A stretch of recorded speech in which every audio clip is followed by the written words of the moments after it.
Good day everyone, I'm Marta Ibanalas from Math2B. Today I'm going to discuss the lesson photo imaging and post-processing. Here are the table of contents. We're going to talk first about photography, then types of photography, exposure, and then last is post-processing.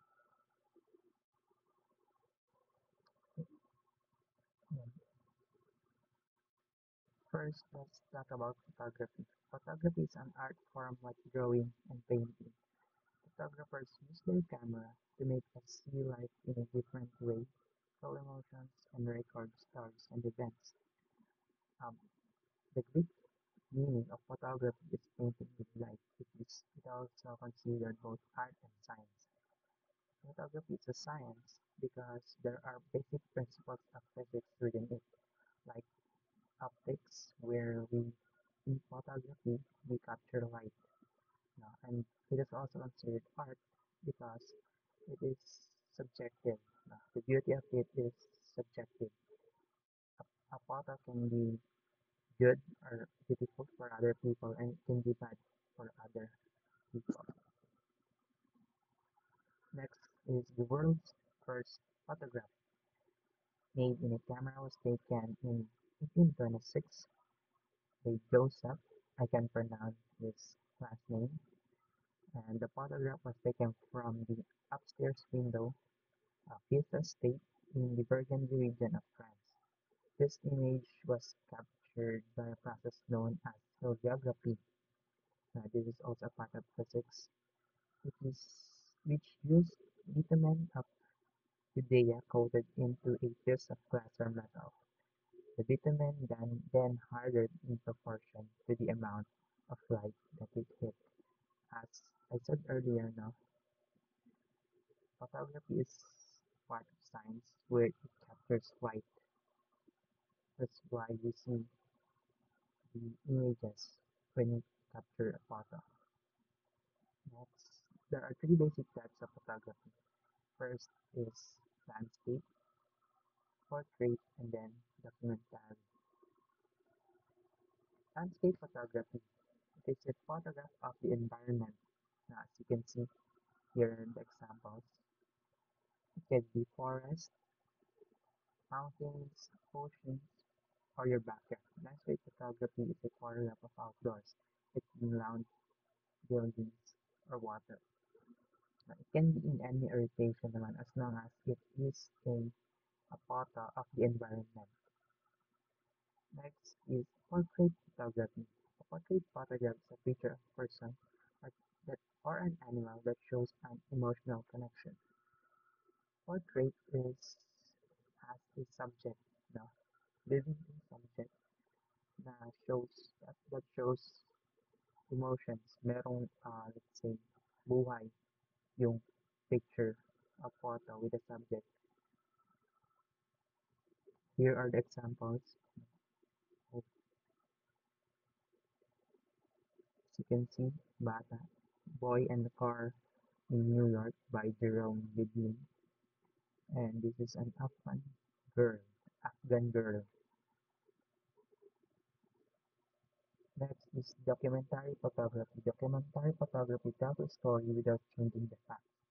It can be portrait or landscape. Remember that a good documentary photograph makes you wonder the story behind the picture. As you can see here in our example, this is a type of documentary photograph because there are probably stories behind those pictures. My Grandmother by Dorothea Lange and Dante's View by Edward Weston. These pictures may have a stories behind, and it makes us wonder what those stories behind because of these pictures. Next is exposure. Exposure is a measure of how bright a photo is as it's saved in your memory card. Sometimes refers as finished image. Exposure is affected by four things. First is light, then shutter speed, aperture, and ISO. Accurate exposure is a simple combination of three important factors: aperture, shutter speed, and ISO, and it is called the photographic triangle. Let's first talk about aperture. Aperture is the size of the hole in a diaphragm that allows light into the camera. The larger the hole, the more light that enters the camera in a given time. Aperture comes from the Latin word for opening. So here are the values of aperture. The let's say f over 1.1 up to f over 32. The higher the denominator, let's say, the smaller the hole. As you can see here, aperture and depth of field. The aperture does more than just control the amount of light it hits the sensor. The size of the aperture affects the way an image looks. Well, specifically, it affects the depth of field you can achieve. Na, for example here, mas malaki o mas mababa yung aperture, mas malaki yung buka ng camera natin at mas focus siya dun sa ating subject. While here, mas malaki yung number ng aperture, mas maliit yung opening ng camera, and mas uh, kita niya yung buong picture sa frame natin. Next is shutter speed. The function of this shutter mechanism is to admit light into the camera and into the digital media or film for a specific length of time. AV and TV together. AV is a term for aperture and TV is a term for shutter speed. So, pinagsasama natin siya para magkaroon ng mas enhanced, mas magandang result ng photo. The wider the aperture used, the less time from the on the faster the shutter speed is needed to properly expose the image. Conversely, the slower the shutter speed, the smaller the aperture needs to be. For any image, number of combinations that will make correct exposure. Note: faster shutter speeds means less light on image sensor. Slower shutter speed means more light. Okay, as you can see here, let's focus muna dito sa shutter speed. Slower the shutter speed, mas blurry yung subject natin, our moving subject, while the faster the shutter speed, no, mas nagiging malinaw yung subject natin. As you can see here, no, fast shutter speeds means less light, and slower shutter speed means more light. So, kapag pinagsama natin yung dalawa, there are conditions, no? Kapag gagamit tayo ng fast shutter speed, dapat yung malaking aperture or larger aperture yung gagamitin natin, no? Malaking aperture means small yung uh, hole ng camera natin. And same goes with slow shutter speed, mas malaking or maliit na aperture and enlarge yung uh, hole ng camera natin na ating gagamitin. As you can see here, an example image, no? This photo is taken nung umiikot siya. And slower shutter speed, which is ito, nakikita natin ng mga mata natin. And kapag ginamitan natin siya ng fast shutter speed, mas detailed. Kitang-kita natin yung mga um, fan ng LC or yung LC ng fan.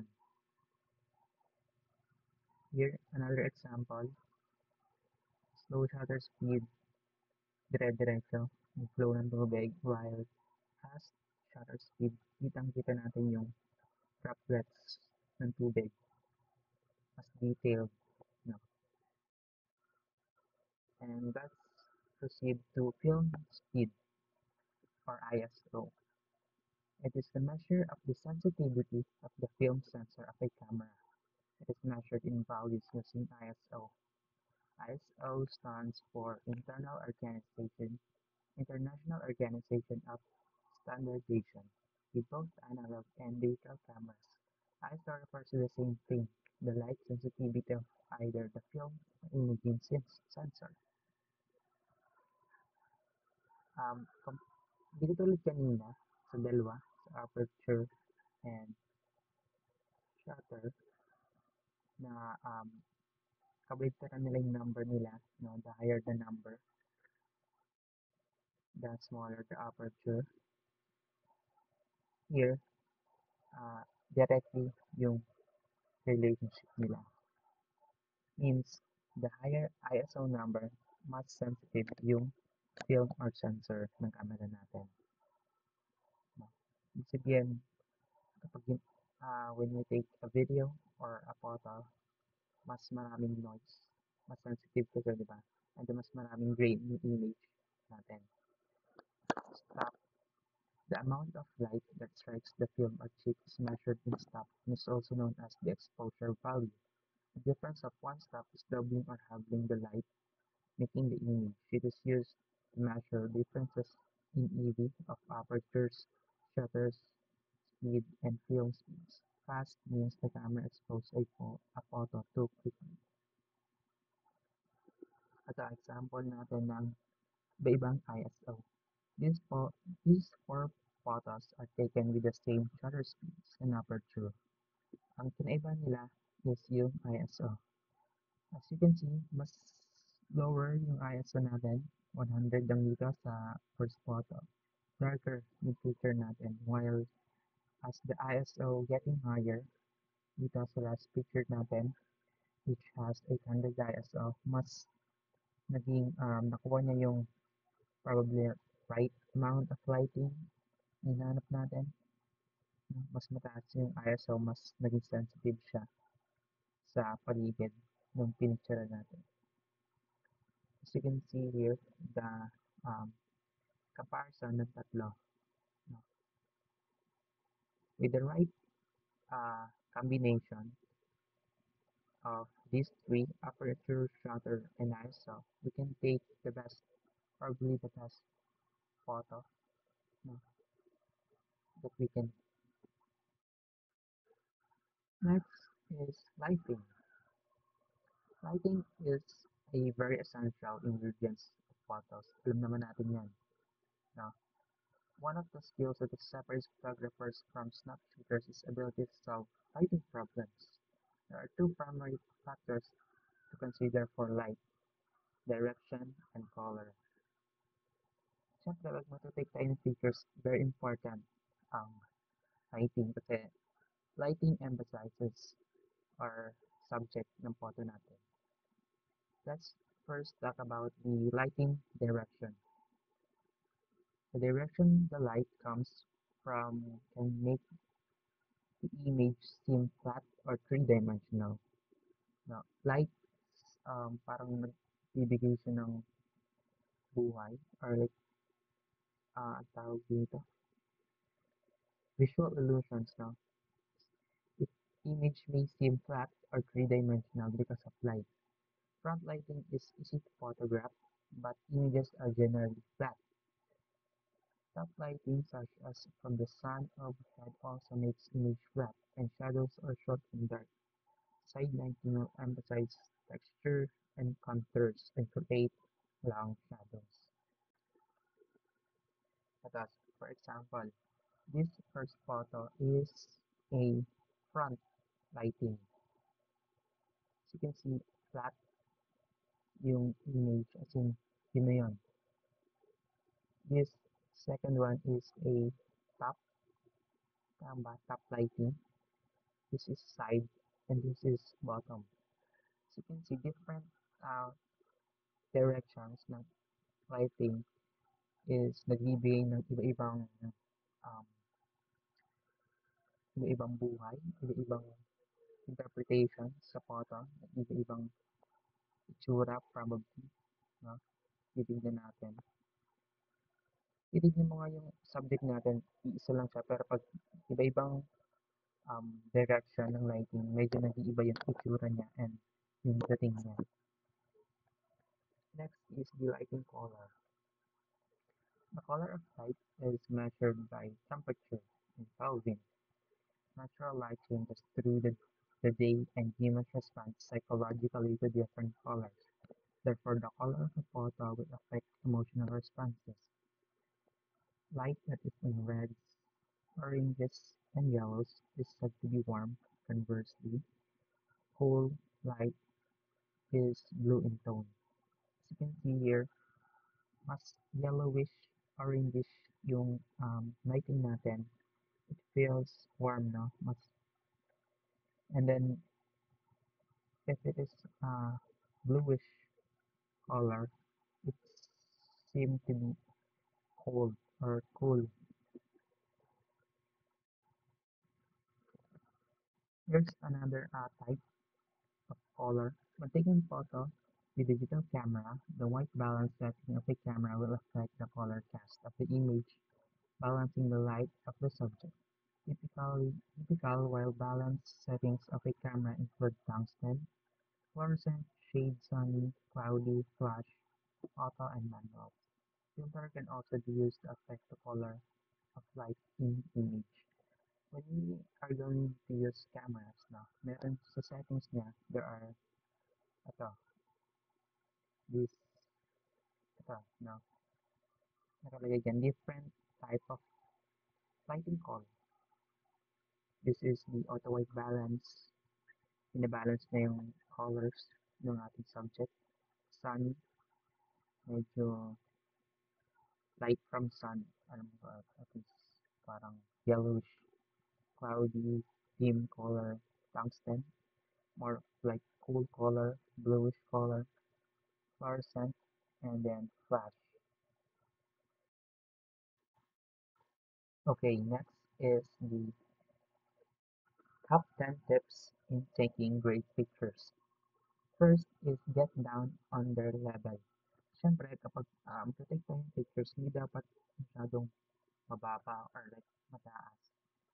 Like, same level lang yung camera na ginagamit natin sa pag-take ng pictures. Second is use a plain background.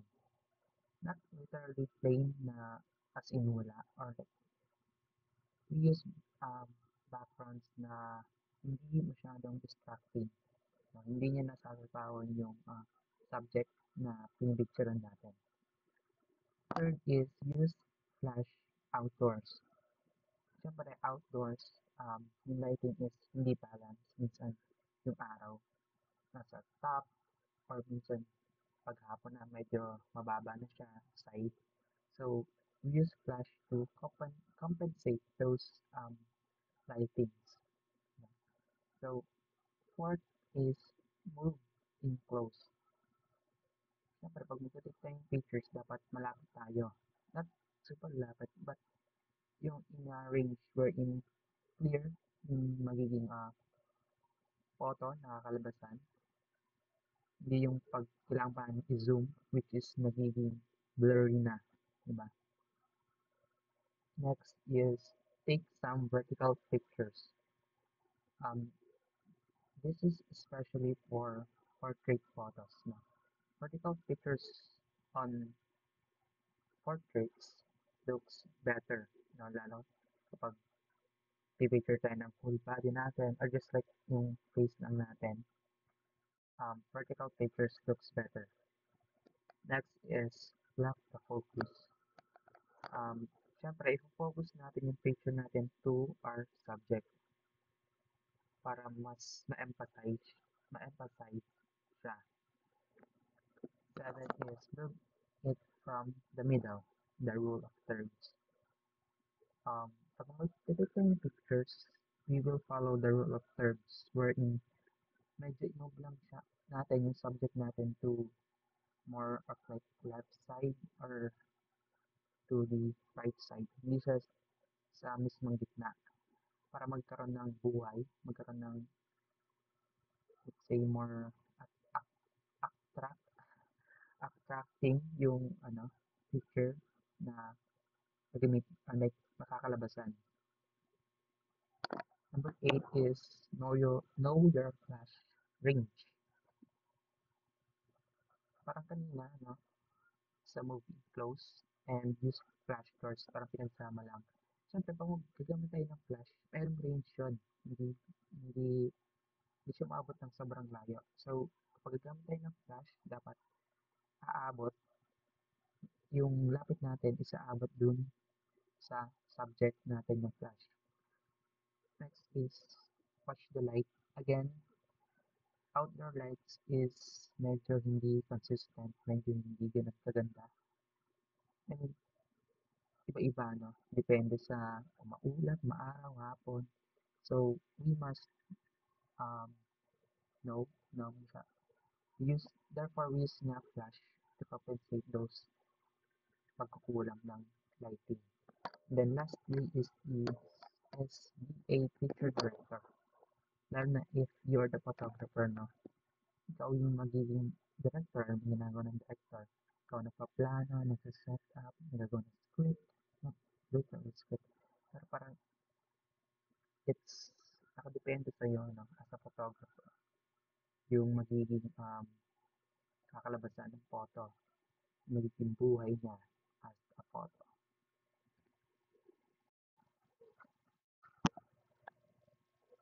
Okay, let's proceed naman sa post-processing. Post-processing is process of editing the data captured by camera or taking the photo to enhance the image. Whether the data captured during clicking of photo better is enhancing possibility.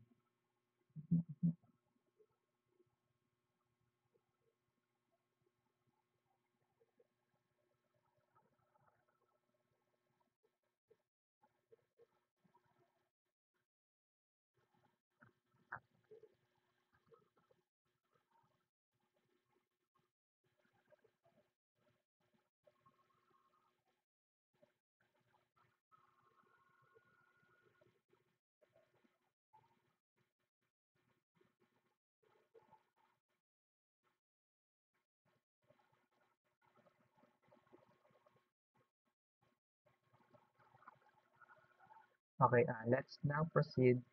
Okay, ulit muna.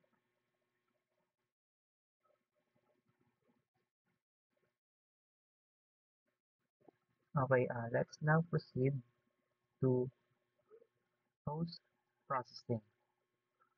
Post-processing is process of editing the data captured by camera while taking the photo to enhance the image. Better the data captured during clicking of photo, the better is the enhancement possibility. Raw files have much more data at pixel level, which and help in most processing and enhancing the image. Post-processing basically means enhancing the photo. Ni-edit natin siya or like, yeah, ni-edit yung photo to make it better, enhance it. It also means na mas better yung raw photo natin, mas malawak yung ma-enhance natin dito, mas maganda yung magiging enhance, enhance result. Post-processing can surely help in enhancing the image, but might not be able to convert a really bad exposure to excellent one. There are various stages of post-processing based on what is the final result that one wants to achieve.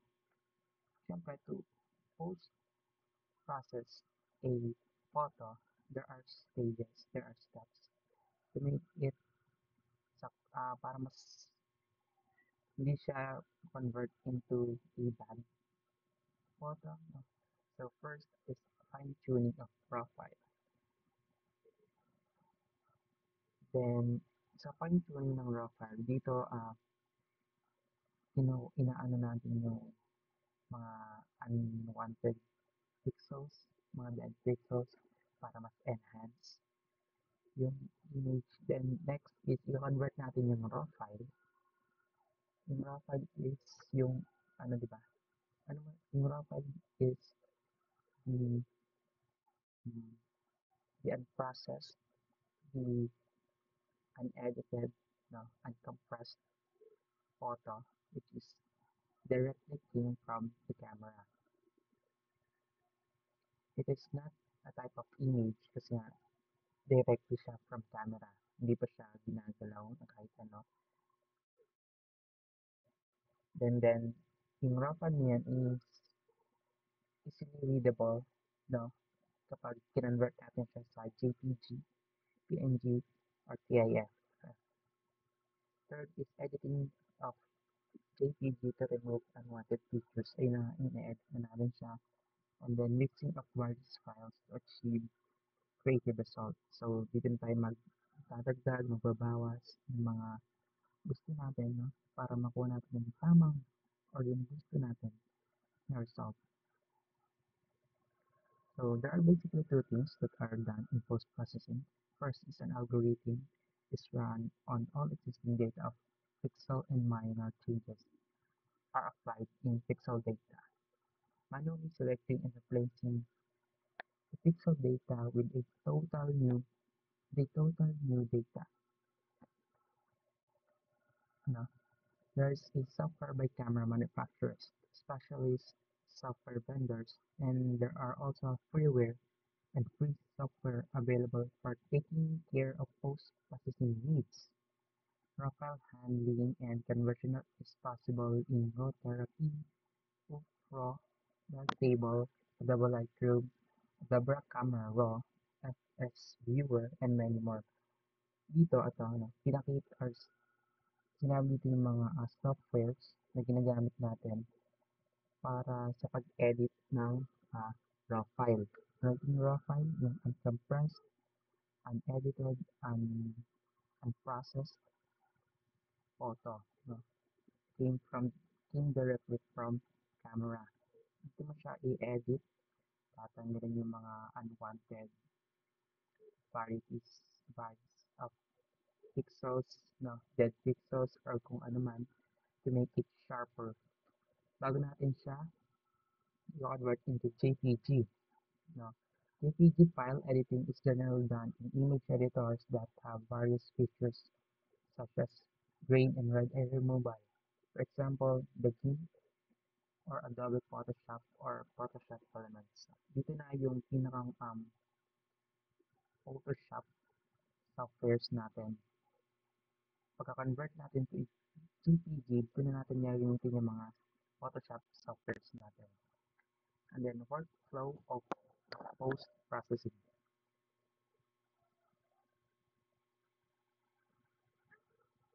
There are a lot of changes possible during post-processing. Sequence of these changes is important as change made at one stage can affect the effectiveness of next stage. Most of the software are also organized in a fashion to guide the users through a smooth workflow. The actions can achieve great results when applied in raw file. It can also yield results in JPG files in case you do not have raw files. As I said earlier, di ba, meron mga steps, series of sequences sa pag-edit ng photo to make it more smooth, mas maganda yung kakalabasan ng photo natin. Some actions that may be preferred while editing raw file. Ito na. No? So, mag-edit tayo ng raw file. Ito yung usually na ginagawa natin. Exposure value adjustment, white balance adjustment, hue and tone adjustment, highlight and shadow recovery, vibrance and saturation adjustment, cropping and rotation. So, pag-edit ng raw file, hindi pa tayo nag-edit ng heavy. No? Dito, ginagawa lang natin is ine-enhance natin yung photo by adjusting the exposure value. It's like the colors. It's basically adjusting the colors, no? Para mas akma siya sa desired result natin. Cropping, no? Kung ano yung gusto mong size, kung meron mang napasama ng hindi mo gusto, i-rotate mo siya, medyo sideways, no? Sa raw files, ganun pa lang yun hanggang light editing pa lang. Ito pa lang natin inaayos yung parang inaano yung mga pixels niya, ina-enhance. Some actions, some of the actions that can be done at raw or JPG stage are noise reduction and sharpening. Dito na papasok din yung sinasabi ko kanina na noise reduction, which is yung pagtanggal ng unwanted pixels, and then also the sharpening of the photo, mas ini-enhance natin, mas, ano ba, mas parang focus siya dun sa subject natin. And then some of the actions that are preferred after conversion to JPG files are red arrow removal, local touch up for cloning, the erase unwanted object in frame, adding a frame, mixing with other JPG files like changing the background. Okay, pagkatapos mo siya i-convert to JPG, yung raw file natin, dito mo gagawin yung heavy editing. Pagtanggal ng object, pagpalit ng backgrounds, pagdagdag ng object, dito mo na gagawin yung pinakang uh, desired na result na gusto mo pagkatapos mo siya i-convert into JPG file. And that's all po. No? Here are the references that I used in this presentation. And thank you for listening. I hope we all of us learned a lesson today. That's all.